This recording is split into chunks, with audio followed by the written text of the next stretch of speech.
Hi, Bashar. And to you, good day. Good day. My name's Chona. All right, if you insist. It's nice to meet you. And you as well. Okay. I wanted to ask you how to stay in the present moment because when I meditate, What time is it? it's now. What time is it? I don't have a watch. What time is it? What time is it? It's now. What time is it? Now. What time is it? Am I answering it correctly? Now? Yes. Now, What now, time now, is it? Now. What time is Now. it? What time is it? Now. What time is it? Now. What time is it? Now. What time is it? Now. What time is it? How much longer would you like to stay in the present moment?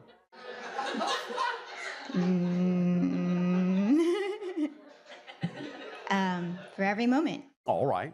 Now, please understand this. Again, we understand that sometimes these things can actually be a little bit misleading because they are being translated into your earth human language. Mm-hmm. You're always in the present. You're never not in the present. You can't be anywhere else actually. Mm-hmm. But you can pretend that you are not in the present. You can create the experience that you're not in the present, but you have to be in the present in order to create that experience. Right. If you know that, then you'll always be experiencing the now. Mm.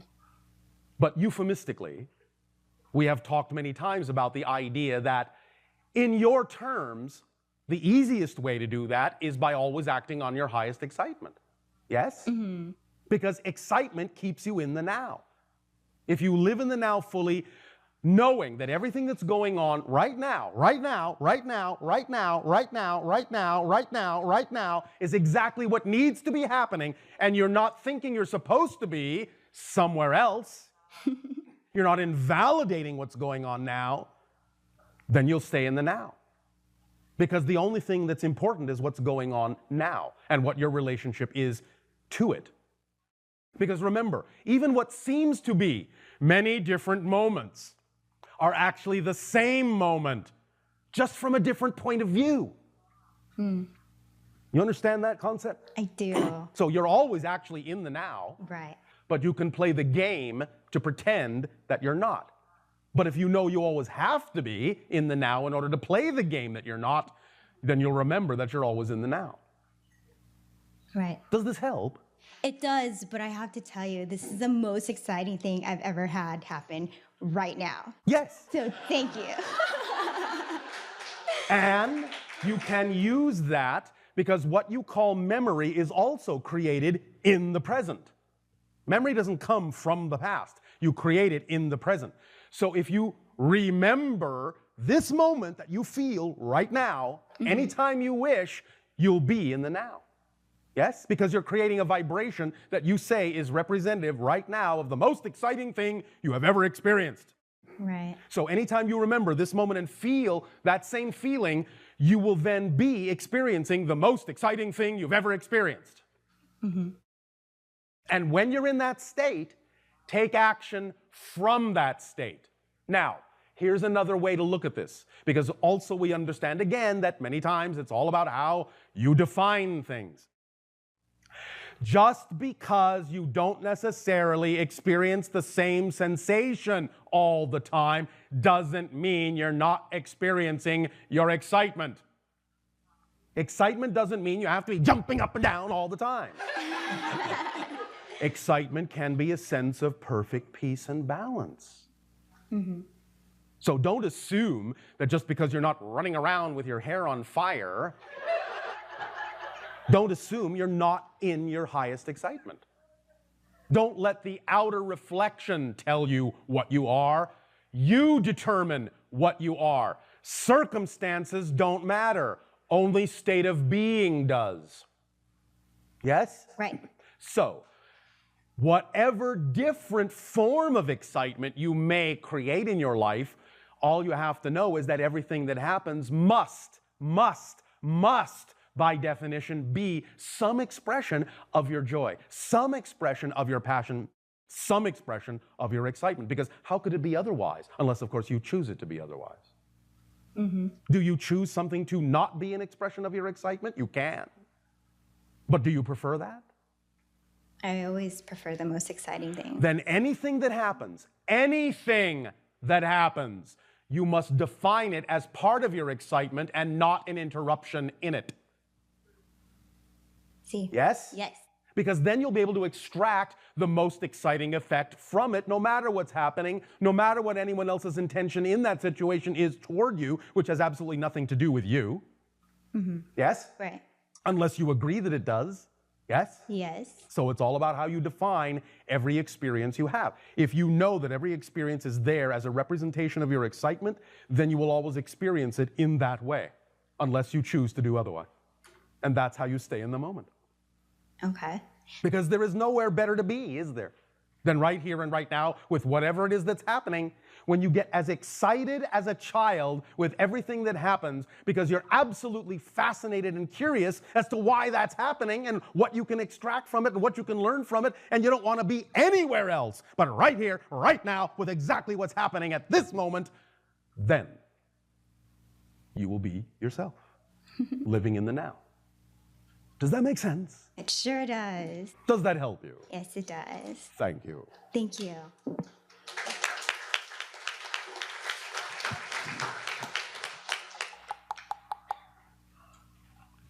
Bashar. Good day.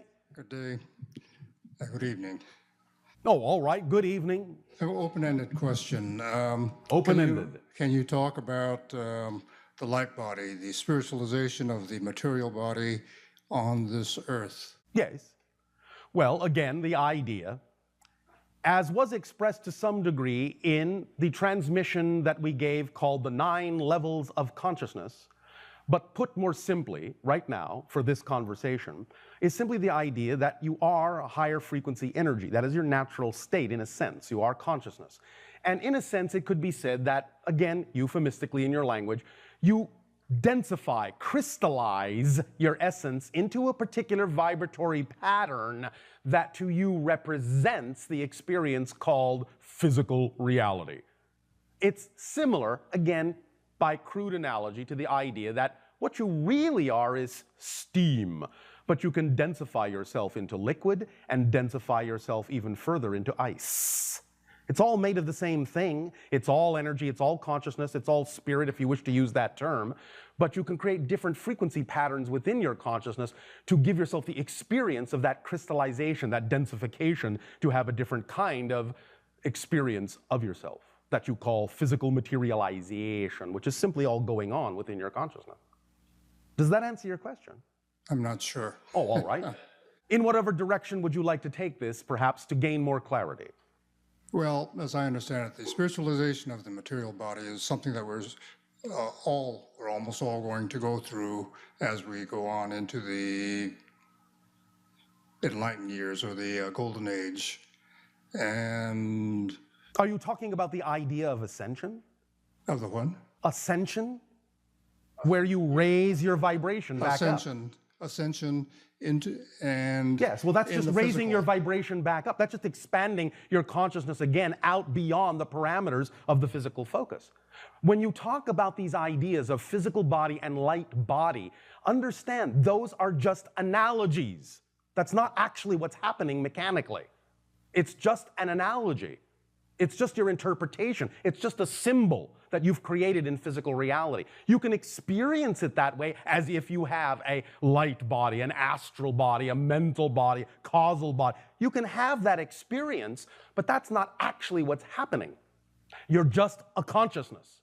And your body, in a sense, is actually more in your consciousness than your consciousness is in your body. So when you go from the idea of being a physical body, as you say, to raising your vibration and going more into the light body, so to speak, this is just another way of saying that you're just raising your frequency and expanding your consciousness beyond the parameters of the physical focus you had before. That's all. You've densified your focus, and now you're expanding your focus of consciousness. That's all that's happening, and all those different levels that you're talking about, in a sense, are just convenient labels to give you something to hang your hat on, so to speak. But it's not an accurate description of what's mechanically happening. It's just an experience. It's just an analogy. Does that make sense? Yes, no, maybe? Maybe. Maybe, all right. In other words, don't get stuck on the labels, because the labels are just a convenience. material body, light body. Yes, we understand that those experiences can be had, but those things only exist within your consciousness as ideas, as frequency levels, as, you understand? Yes, but this is something that is supposed to happen to the mass of mankind. No, not the mass. No? It will only happen to those that decide that they're going to expand their consciousness. Remember, an infinite number of parallel reality Earths already exist. You don't change the world you're on. You change your vibration, and that shifts you to another parallel reality Earth that's already representative of the vibratory level you have changed to. But not everyone has to do that. The old Earth will still exist with all the people still on it who operate at that frequency. Only the ones that operate on a different frequency will shift to a world, another version of Earth that is representative of that higher frequency. Make sense? Okay. Now, the idea is that you are tipping the scales. More and more people on your planet are more aware of the idea that they are a consciousness, and they are raising their frequency. So more people on your planet than ever before, if you wish to simply take a number count, are in that sense shifting. So you could say, yes, the mass of humanity is uplifting to a great degree. But that doesn't mean that even though a whole bunch of you will shift all at once to different parallel realities more reflective of that upliftment, that all of you will necessarily. Some of you will decide that they want to go in another direction. But that's infinite. You can go in any direction you wish, based on whatever frequency domain you operate on, based on whatever signature vibration you give off will determine the parallel Earth that you experience. And that's how things change. No world itself actually changes. Only you change, and you shift to the world that already exists that's reflective of that change. And you keep doing that. And you're doing it right now billions of times per second, as we said. Does that make more sense? Yes, that makes sense. All right. Thank you. Thank you.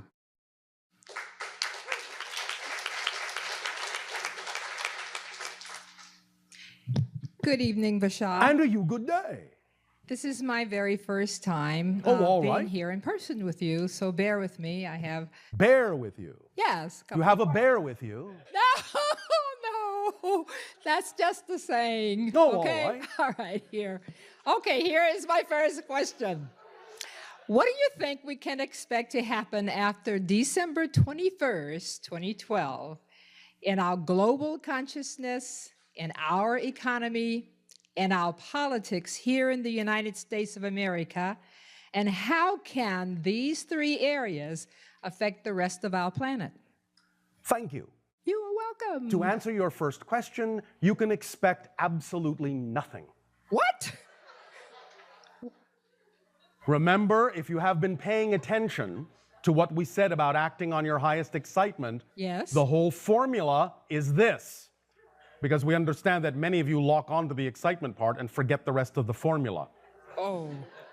Act on your highest excitement to the best of your ability, taking it as far as you possibly can until you can take it no further, with zero expectation of what the outcome ought to be. All right. I think So I you can remember that expect nothing. one. Ooh. However, because many of you are focused on the expansion of your consciousness, you have created altogether a kind of collective consensus that we can read, in a sense, and tell you what the energy is that exists right now. Because you see, there is absolutely no such thing as a prediction of the future. No such thing. There is only a sensing of the energy that exists at the time the prediction is made. Why do so many people make the predictions then? Because they are sensing where a lot of energy, a lot of momentum may exist. And if that energy doesn't change, it will manifest. But if the energy does change, it won't. Something else will happen. That's when predictions don't come true. Ooh. Because they may not recognize that the thing they're picking up on right now is just the energy as it exists right now, but they may not be sensitive enough to know whether or not there's a large amount of momentum behind it or a little bit of momentum behind it. Is it a high probability of manifestation or a low probability of manifestation? Because you're only capable of sensing what exists now. There is no then yet. Whoa. Because everything, every possible future already exists. So the idea is, which one will you probably experience based on the shifts within your energy? Then you have some degree of probability of manifestation of that particular experience. But if you change your mind, you won't have that. You'll have something else. And that's why when you hear a prediction, the knowledge of the prediction itself can actually render itself obsolete. Because it's telling you, hey, here's how the energy is laid out. If you don't prefer it, you can change it now that you're aware of it. And if you change it, well, you've just rendered the prediction moot. Yes? Yes. All right. But to get back to your original intention behind your question, Okay. since again, many of you have created a consensus and there is a lot of energy behind it, the probability is this: that you're using the idea of this date to recognize that it is, in a sense, again, as an illustration, the leading edge, the bow shock wave of the leading edge of your consciousness as it raises its frequency. Like going through the sound barrier and you have the big kaboom. That date is the demarcation line, the crossing of the threshold, the tipping of the scales, where you go as a collective from being more negative than positive to finally being slightly more positive collectively than negative. And from there, you can snowball, you can accelerate that effect into more and more and more positive manifestation. But all that means, as we've already explained, is that you're simply shifting your vibration collectively to different parallel realities that are already more representative of what it is you prefer your world to be, what you prefer your world experience to be. So the more of you that are preferring the idea of different social, different political, different economic, different religious systems, that is what you will get. But in fact, for a while, you may actually all get very different things, slightly different things, until you simply find that you're more harmoniously meshing with certain groups of people who will then shift to realities where they will all experience the same kind of idea. Now, more of you are creating a choice toward more openness, more freedom in a variety of ways. You are taking back your power. You're now tired of handing it over to others to do for you. And so you're seeing more and more opportunities for you to create the kind of systems that you prefer. But it's not about changing the systems that already exist. It's about creating new systems that will replace the old ones, new systems that are more representative of the realities you will be shifting to. And just let the old world go its way, because the old world will always exist. It's just that you'll no longer be focused on it. And it will no longer affect us? Is that what you're saying? Eventually, it will not, because the idea of the 2012 date is also what we have called, by analogy, a splitting prism. It's like a train station. When all the trains are in the station, all the tracks are side by side, right next to one another, yes? Yes. Each track represents a different idea, a different vibration, a different reality experience, but they're all very close, and it's easy to jump from one train to another. But when the trains all leave the station, as they now have, all the tracks start to split, start to diverge, become farther and farther and farther and farther apart, going to different destinations. Becomes less likely, as they get farther and farther apart, that you can jump from one train to another. Eventually, the tracks will be so far apart, all you will ever experience is what is on the train you chose to be on, and all the other trains will no longer be experienced in your reality. Over whatever period of time that takes will be different for many of you. But in general, you will find that there is a consensus to this particular process for most of the people on your planet that are choosing a certain frequency. One of the things we have pointed out that does have a lot of momentum behind it is that of open contact with extraterrestrial civilizations, which is one of the reasons we are having these kinds of conversations, because this is one of the first stages of contact between your world and other worlds. To have these dialogues, to introduce new ideas that change your frequency and make you more compatible with the idea of contact with other civilizations who are already operating more holistically than your world does. The idea, therefore, to sense the energy that exists right now with regard to this particular issue of contact is, as we read the energy, the most likely window for contact will be between your years of 2025 and 2033. As we read the energy now, that's the most probable window in which open contact will exist on your planet. Does that make sense? Yes, it does. It's a few years away. Not really. Well, I hope I'll still First be and here. foremost, in your years of 2015 to 2017, that window, again, reading the probabilities that exist right now, your world will know sometime in that window of 2015 to 2017, will know for a fact that extraterrestrial life exists. Ah, okay. I am not saying how you will discover that. So don't assume I'm saying ships will land everywhere. No, I didn't say that. I didn't. Because I know how many of you interpret what we say. All we are saying is, and all we are saying is, we can sense, as far as the vibrational patterns of your collective reality go, as far as we interpret them, as far as we can read them, Yes. it seems highly probable, more than 90%, that sometime between 2015 and 2017, something will happen that will allow you to know that extraterrestrial life is a fact. The very fact that that now is in your mind, that knowledge itself will accelerate you toward the idea of the window of being capable of having the beginnings of open contact between 2025 and 2033, which really isn't that far away. Okay, if you say that. Thank you. How many of you thought 2012 was so far away and it's Yeah. half over already? Yeah, we did. There you go. I did. Things accelerate when you start to learn to live in the moment. 2025 will be here before you know it. Ha. So the more you live the way you prefer to live, the more you will meet us halfway with your vibration, and then we can come the rest of the way. But you have to meet us halfway. We can't do it all for you. Make sense? Yes, it does. Does that help you? That helps me. I had one question about dreams. I don't know if you have time for that. Time? What is time? Oh, okay, that's right. I forgot. Yes, we're in the now. We Keep are. forgetting that. Okay. It's all right. about timing. Yes. not yes. time. Okay. So may I ask my question?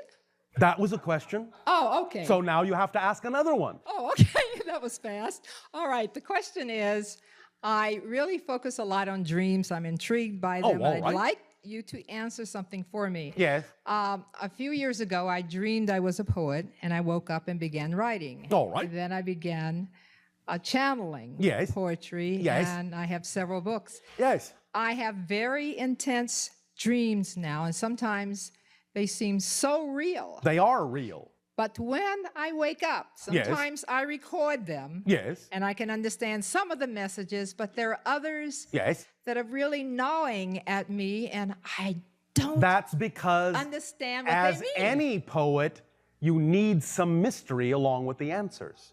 But I want the information. I want You'll the answers get to it the dreams. when you need it. What? You'll get it when you need it. What did I just say? It's about timing, not time. But I might forget the dream. No, by no, then. no, no, no, no, no. Oh, There is no such thing as memory. That's an illusion. You simply learn to live in the moment, and when you live in the moment, you will know what you need to know when you need to know it. You will not know it a second before you need to know it, but I guarantee you will not know it a second later than you need to know it. even if it bugs you. The bugging is the mystery that lures you into more of yourself. What is poetry without the component of mystery?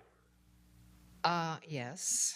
Then Okay. trust how your life unfolds. Trust that you know what you need to know when you need to know it, and it is only because you're worried about knowing it, it's only because you're worried about forgetting it that you forget.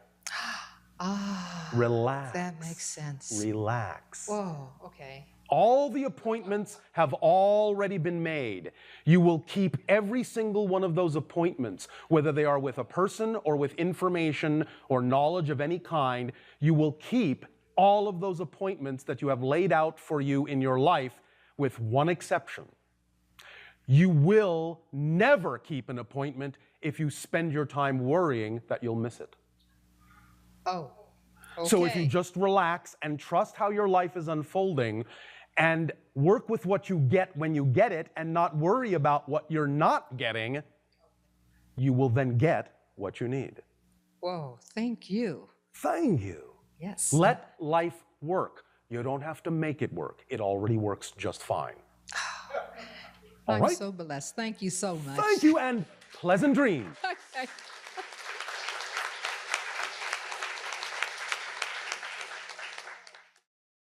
Hi, Bashar. And good day to you. It's such a joy to speak with you. And you as well. I had spoken with you before about Yes. my son, and he had some bipolar episode, Yes. and for 2 years he didn't have one, All right. and then he just recently had one, and I believe I followed your advice this time. Yes. So thank you. And also, I just traveled to South Africa and All right. China All right. and back. All right. And I passed over the North Pole, both, coming and going. Yes. And I had a really mystical kind of spiritual experience. All right. Such as? I felt like my sorrows and challenges, One moment. Say I. I, The tonal quality when you say I is solid. Stay in that frequency. Pretend you are always saying the word I okay, and okay. okay, Say everything in that tone. okay, oh, okay, No, in that tone, not I'm gonna be singing in a minute. Stay in the higher registers. Stay in the higher registers. There you go. Stay in that frequency. That's a reminder for you to raise your frequency. Because that's where your communication strength lies, in the higher frequency. Don't go down. Stay up. Okay, All right. right, Sing if you must. okay. I wish I knew a song. Not that high. Not that high. Practice that. Okay. So the North Pole, Yes. I wondered if you could speak about it as a Earth polarity and its relation to... The idea for now, euphemistically, is for you to understand, again, that acting on your joy at all times is like the magnetic compass needle pointing to your magnetic north. Stay on that wavelength. Stay in that frequency with everything that you do. You gave yourself an opportunity to actually experience the magnetism of the physical location and that vortex on your planet to acclimate yourself to that particular frequency more solidly. So all you have to do is allow yourself to remember that vibration, that experience of spirituality as you pass through that North Pole vortex, to allow yourself to know the appropriate frequency for you to stay aligned with so that you will always be pointing to your own magnetic pole. I thank you. Thank you.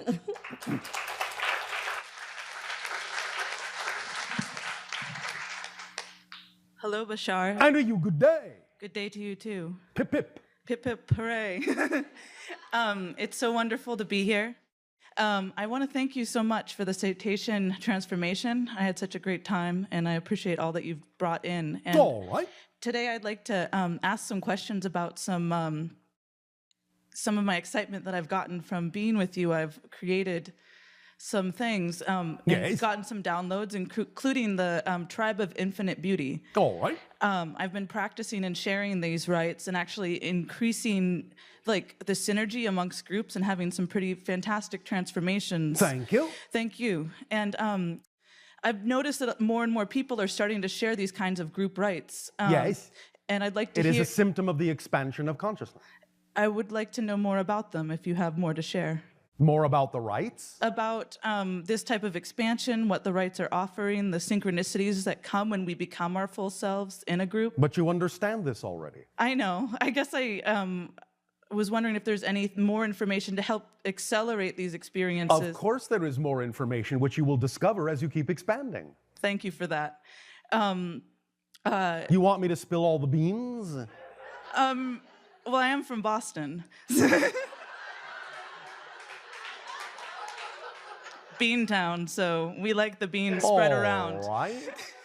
How synchronous. Thank you. Well, my project or my space that I create is called Synchronicity Station, so All right, there you go. thank you. So believe in what you have called yourself, and you will have all the information you need. Thank you so much.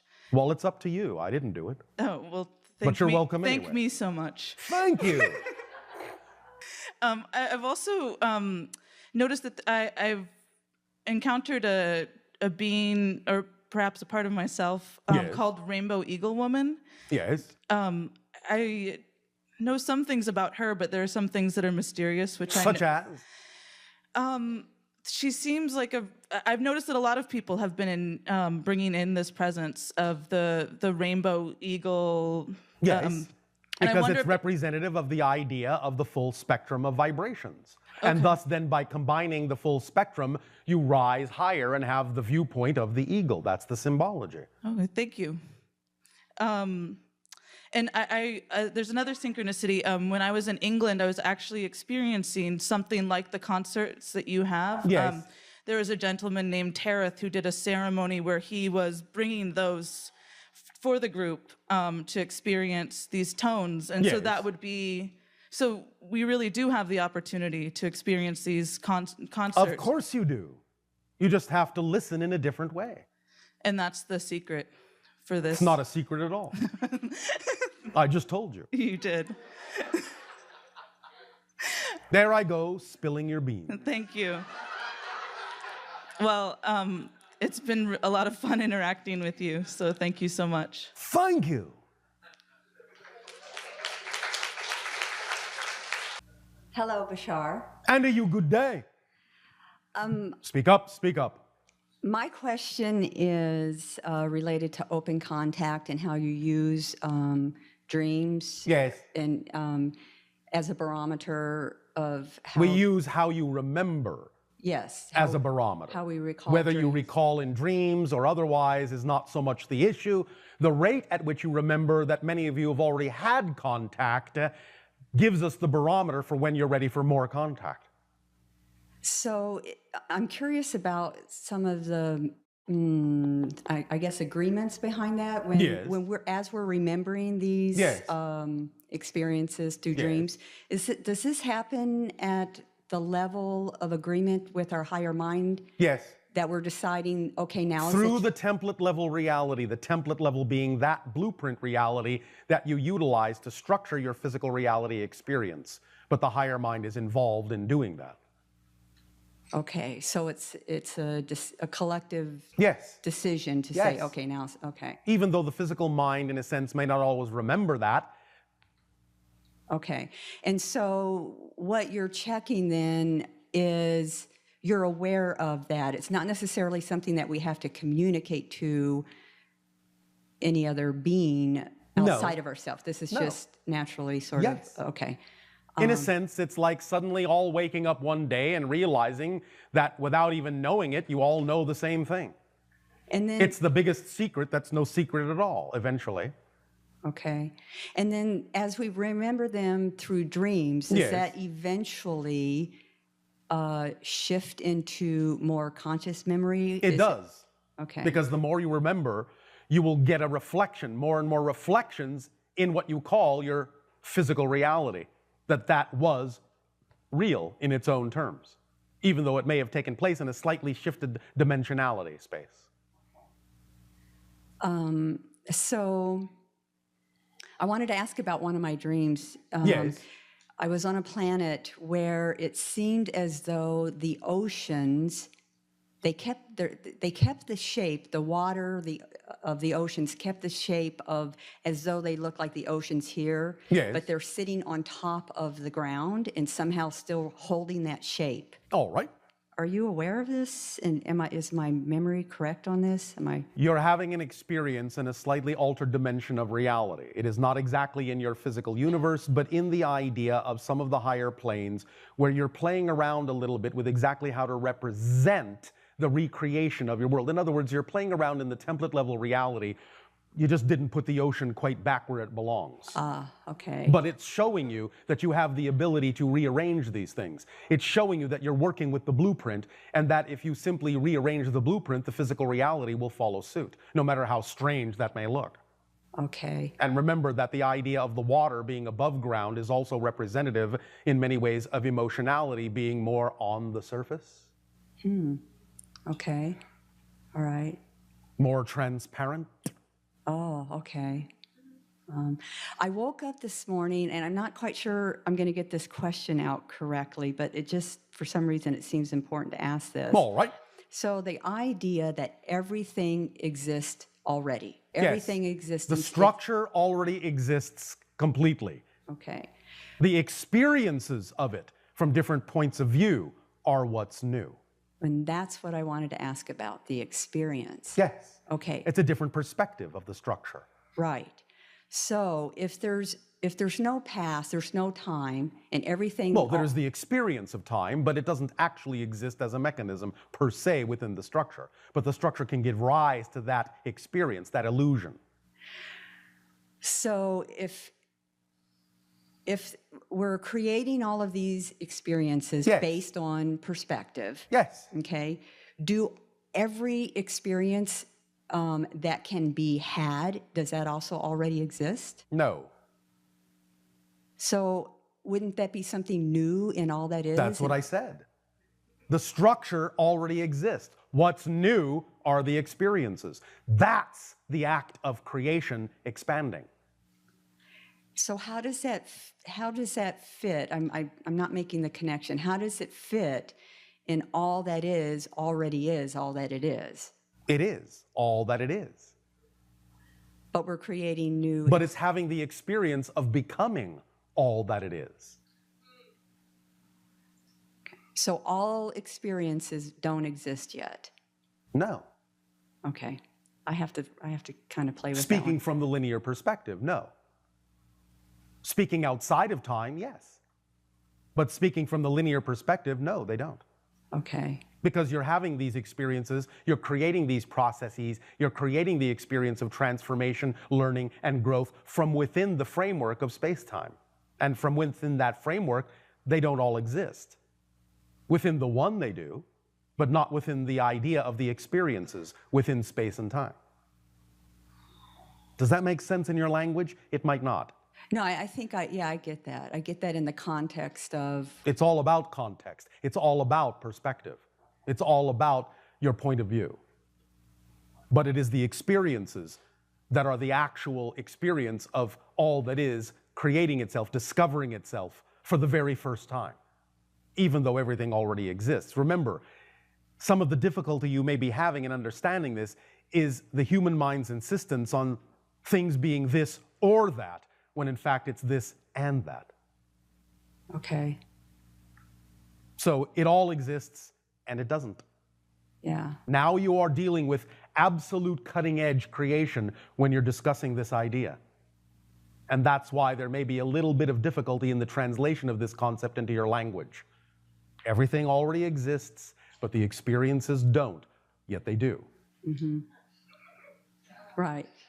Okay, so now I had another dream Yes. where I was I'm just going to describe it this way. I was sort of in the void, just consciousness. There was nothing else there, just darkness. Yes. But I was just aware I was consciousness.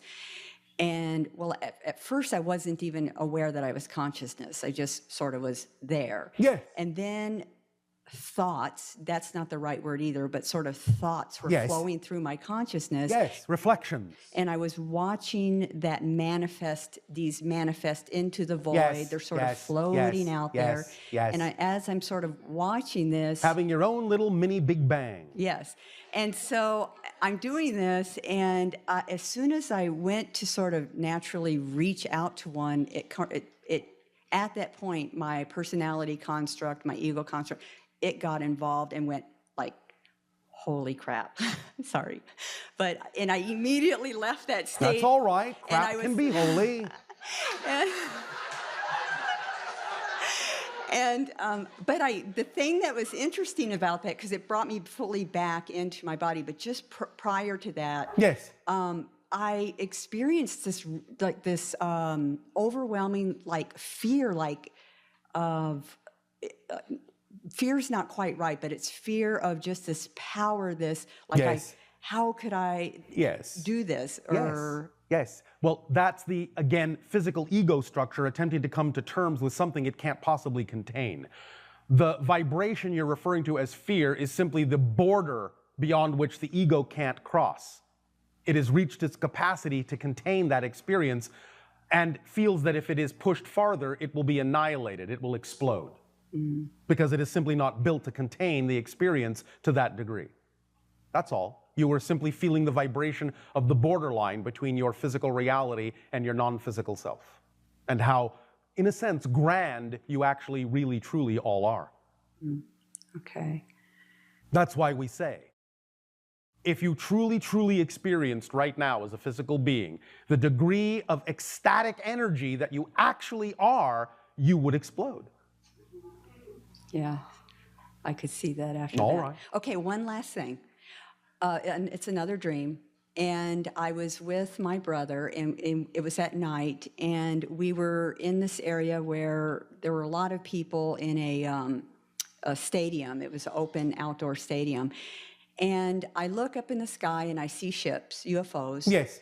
And I'm really thrilled because every time I see him in my dreams, I'm really very happy and excited. And so I'm really happy, and I start pointing to my brother, look, and they're very, very close. Yes. But nobody else sees them. My brother doesn't see them. No one else sees This them. is quite common. So You have to be of a certain frequency to perceive certain things that are slightly out of phase with your reality. So I'm wondering, though, is that something that he and I experienced together? In a sense, but it was a consciousness connection, a consciousness realization for you. It was something that you had worked out together on a dream level to teach you the difference between frequencies. That's the frequency you want to be in. Okay. You understand? Yeah, and I recognize that in the dream. I was saying to myself, All right. oh, okay, everybody's not at the proper frequency to It's see not this. about proper. Or the frequency. It's just what is relevant Okay. to that experience. That's the frequency that's relevant to the experience of seeing what is always all around you, but is invisible to most of you. Change your frequency.